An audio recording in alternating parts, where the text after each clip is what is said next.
Assalamualaikum warahmatullahi wabarakatuh.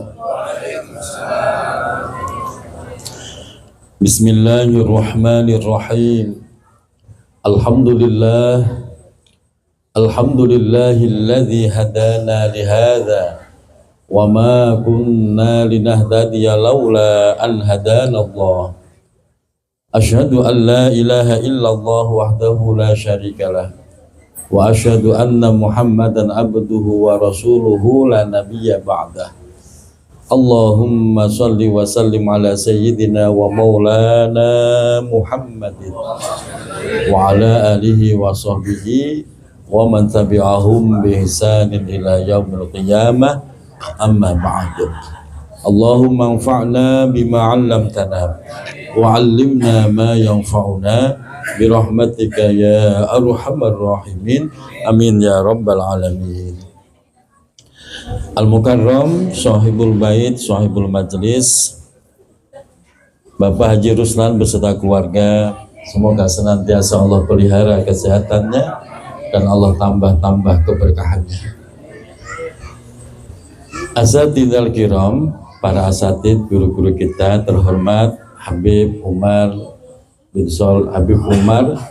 Sholih Al-Haddad yang telah memimpin pembacaan maulid sholawat untuk kita semua. Kita doakan beliau sehat, panjang umur, berkah selalu. Para asatid, para guru yang senantiasa membersamai kita, tidak saya sebut nama satu persatu tanpa mengurangi rasa takzim. Kita doakan para guru senantiasa dipelihara kesehatannya dan Allah tambah keberkahannya. Seluruh Bapak Ibu, para remaja, putra putri dan anak-anakku semuanya, semoga kita semua juga Allah sehatkan lahir batin kita, Allah tambah keberkahan hidup kita, Allah istiqomahkan kita di dalam kebaikan dan kelak diwafatkan dalam keadaan husnul khotimah, amin ya rabbal alamin. Alhamdulillah wa syukurillah. Di malam yang sejuk ini, habis diguyur hujan tadi sore, sehingga terasa segar, adem, langkah kaki kita dari rumah menuju taman surga ini, semoga benar-benar mendapatkan ridhonya Allah Subhanahu wa Ta'ala, dan nanti setiap langkah kaki kita menjadi saksi yang akan membela kita di persidangan akhirat, amin ya rabbal alamin. Bapak Ibu jamaah yang dirahmati Allah, melanjutkan kajian kitab Al-Mawa'id Al-Usfuriyah. Kita masih pada hadis yang ketujuh yang membawa kitab halaman 12. Kita masuk paragraf yang ketiga. Pada kesempatan yang lalu, hadis yang ketujuh, bagaimana Allah menjelaskan kehebatan orang yang selalu zikir dengan kalimat la ilaha illallah. Itu kemarin sudah kita bahas, terus akhirnya berhenti karena ada acara akikah waktu itu ya. Sekarang kita kembali melanjutkan. Bismillahirrahmanirrahim. Wa warada fi majlisi tafsiril Qur'an. Wawaroda, dan telah terjadi atau diriwayatkan atau disampaikan fi majlis tafsirul Quran, yaitu di sebuah majelis tafsir Al-Quran, li Syekhi Al-Imam Az-Zahid, yaitu majelis milik Syekh Al-Imam Al-Zahid yang bernama Ya'qub, yaitu Imam Ya'qub Al-Kisai rahimahullah, semoga Allah selalu merahmatinya. Di dalam majelis tafsir Quran tersebut dijelaskan Anna Hazima ibna Walidin, Anna Hazima, sesungguhnya Imam Hazim ibna Walid, yaitu anak lakinya Bapak Walid, Hazim bin Walid radhiyallahu ta'ala anhu, semoga Allah selalu meridhoinya. Sesungguhnya Hazim bin Walid itu marodun, sedang sakit. Bapak boleh baca marodun, boleh juga Bapak baca marodo. Marodun, sedang sakit. Fa'ata tobiban. Kemudian fa'ata, Imam Hazim tersebut mendatangi tobiban, seorang tabib, yaitu dokter. Fa'akhoda, kemudian dokter tersebut memegang nabdohu. Nabdohu itu urat nadi yang ada di pergelangan tangan.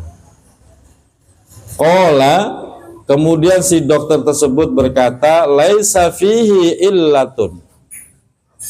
Laisa, tidak ada, fihi, di dalam tubuh Imam Hazim ini, illatun, suatu penyakit. Tidak ada. Didiagnosa tidak ada penyakitnya. Walakin, akan tetapi, is'aluhu an halih.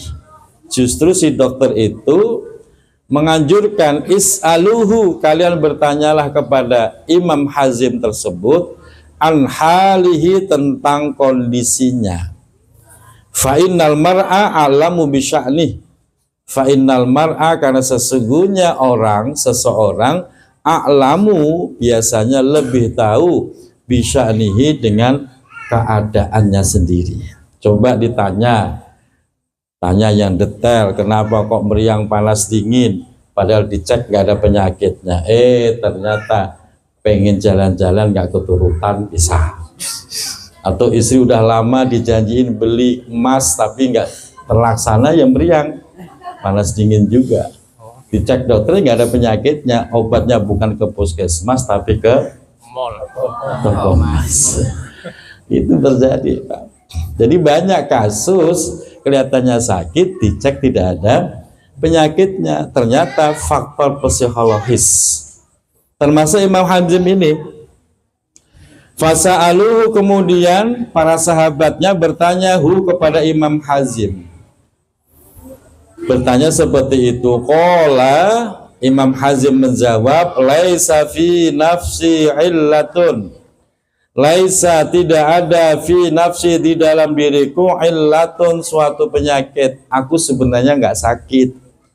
Tapi kenapa kok panas dingin meriang begitu kayak orang sakit?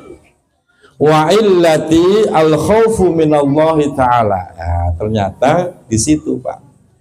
Wa illati, penyakitku adalah al khaufu minallah, karena adanya rasa takut kepada Allah Subhanahu wa ta'ala. Jadi, Pak, orang ini kan kaitannya dengan dzikir la ilaha illallah. Orang kalau sudah sampai makom tertentu, Pak, menzikir, melafazkan kalimat la ilaha illallah, itu kulit merinding, berkuduk, hati wajilat, gemuruh, itu badan bisa meriang panas dingin, Pak. Kenapa? Karena hawa takut yang luar biasa kepada Allah Subhanahu wa ta'ala. Kalau kita mungkin belum pernah ngerasain itu. Kita zikirnya kadang sambil cengengesan kok. Iya, Pak, diajak zikir la ilaha illallah, sesekali ngobrol sama temennya. Diajak zikir la ilaha illallah, yang dipikirin bukan Allahnya, tapi urusan-urusan yang ada di rumah, di bisnis, di proyek dipikirin. Jadi ya kadang-kadang zikir, rasa takut belum bisa hadir di dalam hatinya, sehingga sensasi seperti itu belum bisa dirasakan. Tapi bagi orang tertentu yang sudah sampai pada makom tingkatannya, begitu dengar kalimat la ilaha illallah, itu rasanya merinding, gemeter, diliputi rasa takut yang luar biasa, sehingga reaksinya badan ini panas dingin riang, Pak. Persis ketika saya mau diwisuda, saya pernah merasakan, Pak. Ketika menghafal Quran tuh, Pak, menghafal Quran itu gampang, Pak. Yang susah itu berani diwisuda membaca 30 juz segelondongan, itu yang susah. Saat itu ujiannya harus diuji segelondongan. Dari habis subuh kita baca tuh, terus istirahat, break jam 8 sarapan. Orang-orang sarapan, saya nggak bisa sarapan. Kenapa? Panik, tegang, takut, campur jadi satu. Nggak bisa sarapan saya, nggak bisa, nggak masuk perutnya. Lanjut lagi terus sampai zuhur, istirahat, orang pada makan, enak bener, saya nggak bisa. Bawaannya enak, pengen muntah, asam lambung naik. Lanjut lagi sampai jam setengah 3, selesai 30 juz. Begitu selesai, saya langsung masuk puskesmas, Pak. Asam lambung naik, diare, meriang, panas dingin. Padahal nggak ada apa-apa. Yang bikin takut, bikin sakit, rasa takut, Pak. Karena yang nyimak bukan teman-teman sendiri, yang nyimak itu senior-senior yang di kampungnya sudah disebut kiai, ulama gitu. Nah, jadi kita duduk aja udah gemeter luar biasa. Mungkin seperti itulah yang dirasakan sehingga reaksinya panas dingin meriang karena rasa takut itu. Al-Azizi yaitu Allah Zat Al-Aziz yang maha perkasa, Al-Wahhab dan Zat yang maha memberi. Wa khaufal ardi wal hisab, yaitu takutnya al-ardi. Ardi itu apa? Dihadapkan pada sebuah hisab, sebuah pernyataan, wal hisabi dan hisab. Jadi diliputi takut, takut kalau mati husnul khotimah, posul khotimah, takut nanti kalau dihadapkan pada Allah, takut kalau dihisab, begitu Pak. Wa khaufa zawalil imani, dan takut hilangnya iman. Jadi yang kebayang begitu semua yang buruk-buruk, takut luar biasa. Wasiru, kalau itu sampai terjadi, wasiru maka aku menjadi mustahiqon, orang yang berhak lil adabi, mendapatkan siksa. Oh, tambah meriang Pak. Sementara kan kita kalau diceritain neraka nggak ada meriang-meriangnya kan Pak. Meriang nggak Pak kalau diceritain tentang neraka Pak? Biasa baik kan? Belum masuk sebab. Bagi orang yang sudah masuk, baca ayat Quran yang nerangin tentang sisa atau neraka, itu langsung ngucur Pak. Tafidud dam'im, air matanya langsung mengucur. Jadi para sahabat tuh begitu Pak. Beda dengan kita baca ayat siksa, baca ayat neraka, mah nggak ada nangis-nangisnya. Kenapa begitu? Ya karena nggak paham. Jadi enakan paham atau nggak paham Pak? Enakan nggak paham, nggak usah nangis Pak. Itu. Nah, disinilah bagaimana kalimat dzikir la ilaha illallah itu benar-benar mengguncang jiwa seseorang ketika sudah sampai makom itu. Fatuba, maka sungguh beruntung liman bagi seseorang karena khurujuhu, yang mana khurujuhu keluarnya seseorang tersebut anid dunya, dari kolong dunia ini, beruntung bil iman, sebab membawa iman. Wa masiruhu, dan tempat kembalinya ilal jinan, menuju surga. Ini yang menjadi merinding, takut seperti orang sakit. Oleh karena itu Bapak Ibu dirahmati Allah, kalimat la ilaha illallah itu kalau dalam Al-Quran disebut al-qaulus sabit. Al-qaulus sabit. Yusabbitullahu alladhina amanu bil qaulis sabit. Allah meneguhkan orang yang beriman bil qaulis sabit, dengan ucapan yang kokoh. Ucapan yang kokoh adalah la ilaha il. Itu harus kita tanamkan kuat-kuat Pak. Ditanamkan kuat-kuat untuk memperkokoh iman kita. Semakin kuat iman kita, semakin ikut kuat badan jasad kita. Kenapa sih orang dekat masjid tapi kok males, lemes kalau diajak ke masjid? Kenapa itu Pak? Karena hatinya, karena imannya. Kenapa ada orang tiap malam dibangunkan Allah, bisa sekali dua kali bangun, tapi cuman kencing doangan, nggak bisa tahajud, berat. lemes bawaannya kalau mau tahajud. Kenapa? Karena hatinya, karena imannya. Oleh karena itu kalau pengen kuat, hati kuat, badan ikut kuat, maka diperkuat dengan zikir la ilaha illallah. Para pemuda remaja penting, jangan berpikir saya masih muda, zikir mah nanti kalau sudah tua. Salah. Kalau kalian punya cita-cita yang tinggi, harapan masa depan pengen yang bagus, mulai sekarang latihan zikir la ilaha illallah. Latihan zikir. Karena itu yang akan menguatkan kalian. Ketika hati itu kuat, fisik ikut kuat, Pak. Ketika hati itu sehat, maka fisik juga ikut sehat. Itulah yang disebut al-qalbu, hati. Idza saluhat saluhal jasadu kulluh wa idza fasadat fasadal jasadu kulluh ala wahyal qalbu. Hati. Makanya untuk memberikan nutrisi kepada hati kita itu dengan memperbanyak zikir, khususnya kalimat la ilaha illallah. Jadi ketika illallah, hati ini bergetar, Pak. Ini yang disebut idza dzukirallahu wajilat qulubuhum.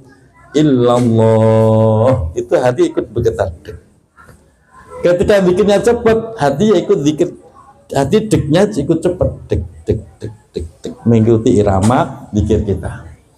Nah itu butuh latihan. Kalau nggak latihan nggak bisa, Pak. Coba la ilaha illallah, keluar nggak Pak deknya di hati, Pak? Nah, coba dirasakan. Hati itu 3 jari di bawah puting. Setiap orang punya puting 3 jari di bawahnya. Di situ Pak letak zikir itu. Itu hati yang dimaksud al-qalbun itu. Jadi ketika Bapak zikir dan ini bisa bergetar, dek, dek, dek, ngikutin irama illallah, illallah, dek, dek, dek, dek. Di situ berarti zikirnya sudah masuk. Kalau hati belum bisa bergetar, dek, belum muncul deknya, berarti zikirnya belum masuk, baru hanya di lesan saja zikirnya, belum masuk ke hati. Nah, jadi latihan zikirnya seperti itu, sehingga baru bisa merasakan sensasi zikir ya di situ nanti. Nah ini kekuatan kalimat zikir la ilaha illallah. Wahukia, dan diriwayatkan atau dikisahkan an Abi Bakrin, dari Abu Bakrin bin Abdillah Al-Muzni rahmatullahi alaihi. Qala, Abu Bakar bin Abdillah meriwayatkan begini. Inna malakan minal muluki. Inna malakan, sesungguhnya ada seorang raja. Bisa dibaca malakan, bisa dibaca mulkan. Tapi yang populer malakan. Inna malakan, sesungguhnya ada seorang raja minal muluki, dari beberapa raja. Ada satu raja dari beberapa raja, yang mana raja ini kana mutamarridan, orang yang keras menolak ala rabbihi ta'ala, terhadap Tuhannya yaitu Allah subhanahu wa ta'ala. Dia menolak iman, menolak ketuhanan Allah, kafir, musyrik pokoknya. Faghazahul muslimuna, faghaza, maka memerangi kepada si malik atau raja tersebut, yaitu al muslimuna, orang-orang muslim. Setelah diperangi orang muslim, fa'akhazuha, maka orang muslim mampu menangkap si raja tersebut saliman, dalam keadaan selamat, hidup-hidup, tidak dibunuh tapi ketangkep hidup-hidup. Ketika sudah ketangkep itu raja yang musyrik, yang kafir, faqalu, maka orang-orang muslim berkata, bi ayyi syai'in naqtuluhu, bi ayyi syai'in, dengan cara apa, dengan apa naqtuluhu, kita akan membunuh raja ini. Akhirnya setelah rundingan segala macam, nanti sependapat. Dengan cara apa kita membunuh raja ini? Litamarrudihi, karena kerasnya dia menolak ala rabbihi ta'ala, terhadap Tuhannya Allah subhanahu wa ta'ala. Fajtama'a, maka terjadilah ijtima. Ijtima itu kesepakatan. Ra'yuhum, pendapat orang muslim, ala ayyaj'aluhu, pendapat untuk membunuhnya. Gimana nih cara terbaik membunuh raja yang model kayak begini? Kalau ditebas dengan pisau, dengan pedang, kayaknya biasa saja, kurang seru, kira-kira begitu Pak. Akhirnya muncul pendapat ayyaj'aluhu, orang muslim akan menjadikan itu raja fi komkomin azimin. Fi komkom yaitu di sebuah, apa ya bahasanya Pak, sebuah wadah yang biasa buat nyayur itu apa? Kuali ya, kuali azimin yang besar, ditaruh di dalam kuali yang besar. Wasaddu roksahu, wasaddu, para muslim, tentara muslim tadi mengikat roksahu, kepala si raja tersebut. Wa'auqadu, dan tentara muslim tadi menyalakan tahtahu, di bawah kuali. Menyalakan apa? An-naro, yaitu api. Jadi dibakar dari bawah Pak, dimasukin ke dalam kuali besar, kepalanya diikat, sebagian riwayat diikat bareng dengan kaki dan tangannya, terus di bawahnya dinyalain api. Jadi direbus, kira-kira begitu Pak. Kebayang nggak sakitnya Pak? Kebayang nggak kira-kira? Menurut tentara kalian, saya gregetennya Pak, ini raja kebangetan nih. Akhirnya ya cari cara untuk menyiksa yang lebih ekstrim. Jadi dimasukkan dalam kuali, dibakar dari bawah. Walamma wajada hararatan nari, walamma wajada, dan tatkala itu raja mendapati hararatan nari, panasnya api, ja'ala, maka itu raja melakukan yunadi, yaitu memanggil alihatahu, Tuhan-Tuhannya yang selama ini disembah. Allati abadahum, yang selama ini dia menyembah Tuhan-Tuhan tersebut, min dunillahi ta'ala, selain Allah subhanahu wa ta'ala. Dia panggil Tuhannya, ya Lata, ini nama berhala Pak, Lata. Khalisni, selamatkan aku. Ya Habil, wahai Habil, nama Tuhan juga Pak. Ada yang baca Habil, ada yang baca Hubail. Khalisni, selamatkan aku. Ya Uzza, wahai Uzza, khalisni, selamatkan aku. Mimma, dari perkara ana fihi, yang aku berada di dalamnya. Ya Habil, wahai Habil, kuntu amsahu ra'saka, aku telah mengusap kepalamu, wa khadimtuka, dan aku telah melayanimu, kada wa kada, seperti ini sanatan, selama 1 tahun. Fakullama iltaja'a ilaihim tazidu hararatan nar. Fakullama iltaja'a, maka setiap kali si raja tadi menjerit, memanggil berhalanya, memanggil ilaihim, terhadap berhalanya, tazidu, maka bertambah hararatan nar, yaitu panasnya api yang membakar kuali tadi. Falamma alima, kemudian setelah raja tahu, annahum, sesungguhnya Tuhan-Tuhannya yang dipanggil tadi, laisu yagnuna anhu, tidak ada yang peduli anhu, dari dirinya, fa'aisa, maka si raja putus asa, minhum, dari raja-rajanya tadi. Setelah putus asa, waroja'a, kemudian itu raja kembali bertaubat ilallahi ta'ala, kepada Allah subhanahu wa ta'ala. Wanada, dan raja tadi terus memanggil fil komkom, di dalam kuali yang besar tadi, dengan panggilan La ilaha illallah Muhammadur Rasulullah. Dia panggil itu berulang-ulang. Apa yang terjadi? Ba'asallahu ta'ala ghaisan. Ba'asallah, Allah langsung mengutus ghaisan, sebuah hujan. Allahumma aghisna ghaisan mughisan. Sebuah pertolongan dalam bentuk apa? Air hujan. Minas sama yang turun dari langit. Alatil karena terhadap api yang membakar kuali tadi. Fa'atofa'aha, kemudian hujan itu memadamkan api tersebut. Wa ba'asa, dan Allah juga mengutus rihan. Raihan boleh. Rihan yaitu suatu angin.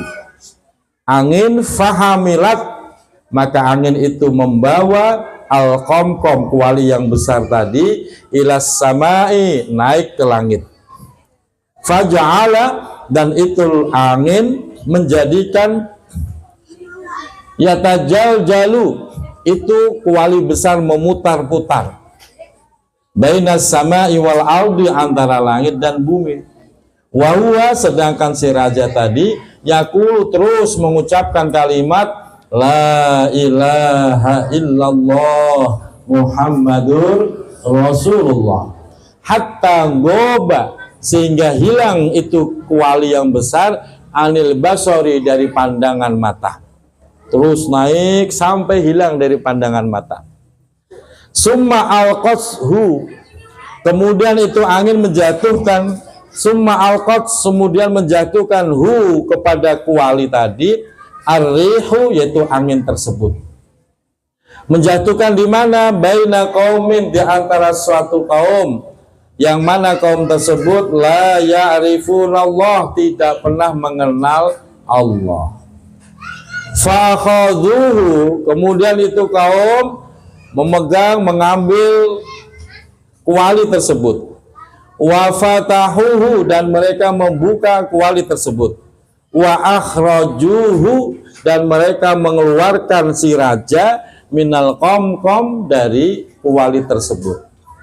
Faqalu, kemudian si kaum tadi bertanya lahu, kepada si raja, man anta, siapa engkau tiba-tiba jatuh dari langit dalam sebuah kuali yang besar. Wa ma qissatuka, apa kisahmu? Kamu siapa? Gimana kisahnya bisa jatuh di sini? Qala, si raja tadi menjawab, ana malikun fi maudhi'in kada. Aku adalah seorang raja fi maudhi'in kada, yang berada di tempat kada, seperti ini diceritakan. Fa akhbarahum, kemudian itu raja menceritakan hum, kepada kaum tersebut, an kisatihi, dari kisahnya, wahalihi, dan kondisi keadaannya. Setelah mendengar semua cerita tentang raja tersebut, wa aslamu, kemudian itu kaum masuk Islam, jami'an, seluruhnya. Alhamdulillah. Apa pelajaran yang bisa kita ambil dari kisah ini, Bapak Ibu? Kalimat la ilaha illallah Muhammadur Rasulullah itu kalimat yang ampuh. Kalimat ini akan menolong siapapun yang melafadzkan dengan penuh keyakinan. Keyakinan itu menjadi kunci, Pak. Apapun masalah kita, ucapkan la ilaha illallah Muhammadur Rasulullah, penuh keyakinan. Maka itu akan mengundang pertolongan Allah. Si raja ini tadinya kafir, Pak. Ketika dia sudah kepepet, karena raja-rajanya yang dipanggil gak ada yang datang, berhala-berhalanya gak ada yang nolong, dia kepepet, akhirnya manggil Allah dengan sepenuh hatinya. Gak ada pilihan lain, karena semua berhala sudah dipanggil, dia ada nolong. Gak ada pilihan lain, dengan penuh keyakinan dia mengucapkan kalimat la ilaha illallah Muhammadur, langsung ditolong oleh Allah. Padahal dia tadinya kafir. Kok bisa langsung ditolong? Ya, dia mengucapkan dengan penuh keyakinan, yakin ini yang benar. berhalaku semuanya dusta. Ini yang benar. Kekuatan yakin itu loh Pak, sehingga kalimat la ilaha illallah Muhammadur Rasulullah menjadi berbobot, bernilai di hadapan Allah, sehingga segera Allah turunkan pertolongannya. Makanya Bapak Ibu pernah punya masalah nggak? Banyak. Ucapkan la ilaha illallah. Orang tua kita dulu ngajarin Pak, tiap kali ada masalah langsung buru-buru la ilaha illallah. Cuman orang tua kita dulu karena kurang fasih Pak, kurang fasih, kadang-kadang ngucapinnya la ilaha illallah, jadi nggak jelas gitu. Tapi itu niatnya la ilaha illallah Muhammadur. Malah ada yang ya ilah apa ya ilah, ya itu ya ilah itu Pak. Orang tua dulu kan pokoknya begitu, maksudnya bagus. Baca bismillah nggak pernah ketinggalan orang tua kita dulu Pak. Ngangkat barang bismillah, naik motor bismillah. Enggak fasih, cuman tujuannya baik gitu loh. Harusnya bismillah dibaca bismillah. Tapi karena keyakinan yang luar biasa menyebabkan Allah menurunkan pertolongannya. Jadi Bapak Ibu zikir silahkan. Tapi yang terpenting adalah bagaimana Bapak menemukan keyakinan di dalam zikir itu. Sebab kalimat zikir menjadi ampuh luar biasa itu disebabkan keyakinan kita. Jadi kalau ada orang kadang datang kiai minta doa yang ampuh, nggak ada doa ampuh, nggak ada namanya doa ampuh Pak. Yang menyebabkan ampuh adalah keyakinan kita. Mau baca doa 2 lembar, 3 lembar, 10 lembar sampai mulut berbusa ibarat kata, kalau kita nggak ada keyakinan yang bagus, nggak ampuh itu doa.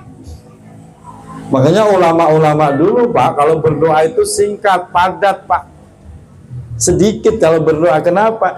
Karena keyakinannya luar biasa, itu bobotnya udah luar biasa Pak. Kadang-kadang itu cuman ngucapin bismillahirrahmanirrahim, itu jadi apa saja Pak, jadi apa saja. Nah kita kadang-kadang udah segala macam bacaan nggak jadi apa-apa kan, itu sebabnya keyakinan kita. Ada orang kesurupan, dibacain segala macam sampai pegel, capek yang bacain, sembuh nggak? Enggak sembuh, malah bisa jadi yang baca ikut ketularan kesurupan. Tapi kalau ulama-ulama hebat itu cuma diliatin doang, dibaca pelan-pelan bismillahirrahmanirrahim, ditiup dari jauh, sembuh ya Neng, sembuh Pak. Nah kita kata sampai mulut berbusa gak sembuh-sembuh, sampai frustasi yang rupiah Pak, kapok dia. Nah di sini kuncinya adalah menanamkan keyakinan. Orang itu kalau kepepet, yakinnya kuat Pak. Nah ini si Malik, raja ini kepepet Pak, sehingga itu menjadi sebuah kekuatan, keyakinan, sehingga mengundang pertolongan Allah. Yang kedua, kalimat la ilaha illallah Muhammadur Rasulullah itu kalimat yang ampuh, sakral. Jangan sembarangan, harus penuh dengan ketakziman, keagungan. Saking sakralnya, saking ampuhnya, orang yang kufur puluhan tahun ibarat kata, mau mati kok ngucapin la ilaha illallah Muhammadur, terus mati. Kira-kira matinya ini selamat apa celaka ini orang Pak? Dijamin selamat Pak. Lah dosa puluhan tahun, kafir puluhan tahun nggak dihitung oleh Allah. Kenapa? Barokahnya ngucapin kalimat la ilaha illallah Muhammadur Rasulullah. Tapi kalimat ini juga bahaya. Bahayanya apa? Kalau kita salah menempatkan, apalagi mengingkari, ya bahaya. Puluhan tahun Islam taat, mau mati malah ingkar dengan kalimat la ilaha illallah, terus mati. Habis ingkar terus mati. Kira-kira matinya ini selamat apa celaka ini orang? Celaka Pak. Kenapa? Karena ingkar, kualat dengan kalimat ini. Makanya jangan nyepelein kalimat ini, apalagi salah menempatkan. Ini kadang-kadang saya suka ngelihat itu Pak, di motor, di spedboard ada tulisan La ilaha illallah Muhammadur, naruhnya di bawah jok, apa itu, spedboard belakang ya, tempel di situ. Itu salah menempatkan. Kadang-kadang ada juga topi tulisan La ilaha illallah Muhammadur. Cakep gak Pak? Cakep, cuma kalau Bapak nggak bisa ngerawat, bahaya itu, kualat Pak. Ke WC itu topi masih dipakai baik. Dosa apa pahala itu orang? Bisa kualat Pak. Hati-hati itu. Ampuh itu kalimat, nyelamatin ya bisa, bikin kualat juga bisa. Kadang-kadang tidak hanya di topi, kadang-kadang di cincin. Oh, cincinnya cakep, tulisannya La ilaha illallah Muhammadur. Silahkan, tapi kalau ke WC copot, jangan dibawa masuk. Begitu Bapak masuk, Bapak salah menempatkan kalimat ini, itu bahaya. Makanya orang yang paham cara memuliakan kalimat ini, dia nggak sembarangan nulis Pak, nggak sembarangan dia bawa. Ini kadang-kadang orang itu bersemangat melakukan kebaikan, tapi tidak didasari ilmu, akhirnya bahaya begitu. Topinya La ilaha illallah Muhammadur Rasulullah, cincinnya juga begitu, pakai kalung liontinnya juga La ilaha illallah Muhammadur. Dia pikir ini keren, dia pikir ini cakep, silahkan, tapi hati-hati, salah menempatkan bahaya. Nah, makanya ulama-ulama tuh nggak ada yang model begitu Pak. Orang-orang yang paham ilmu nggak ada begitu.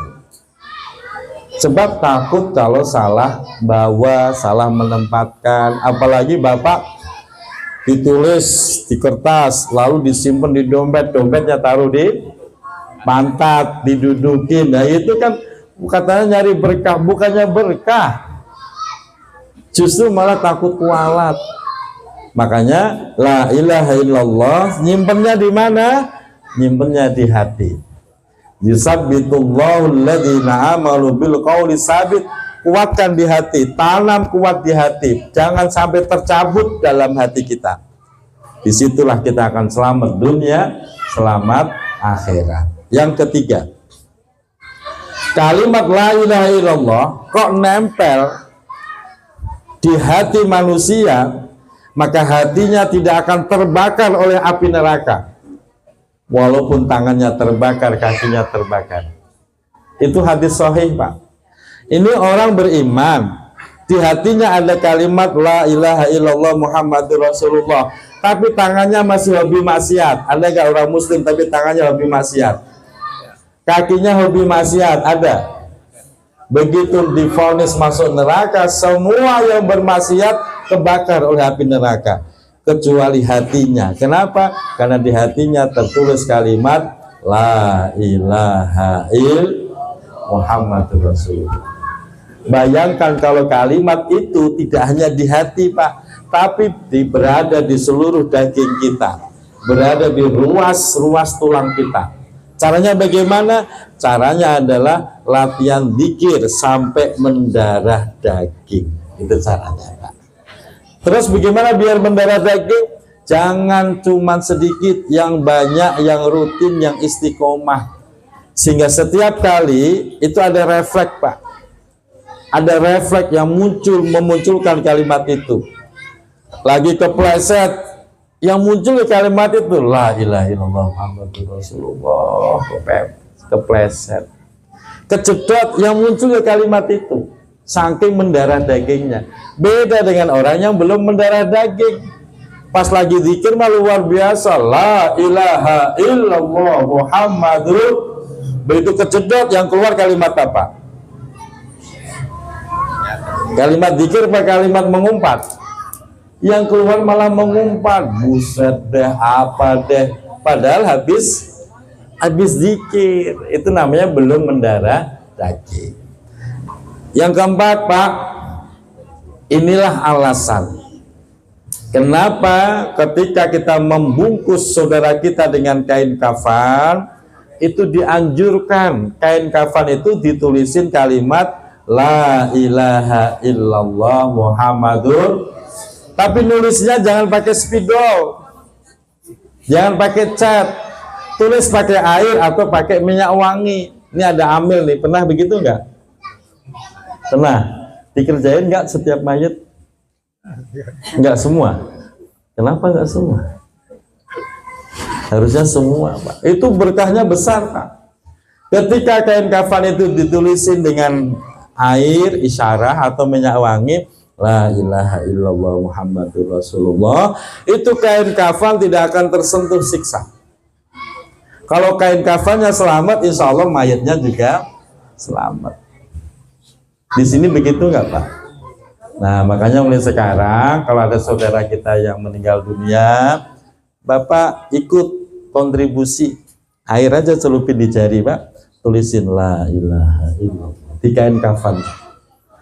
Jangan pakai spidol, jangan, cukup isyarah itu aja, atau minyak wangi La ilaha illallah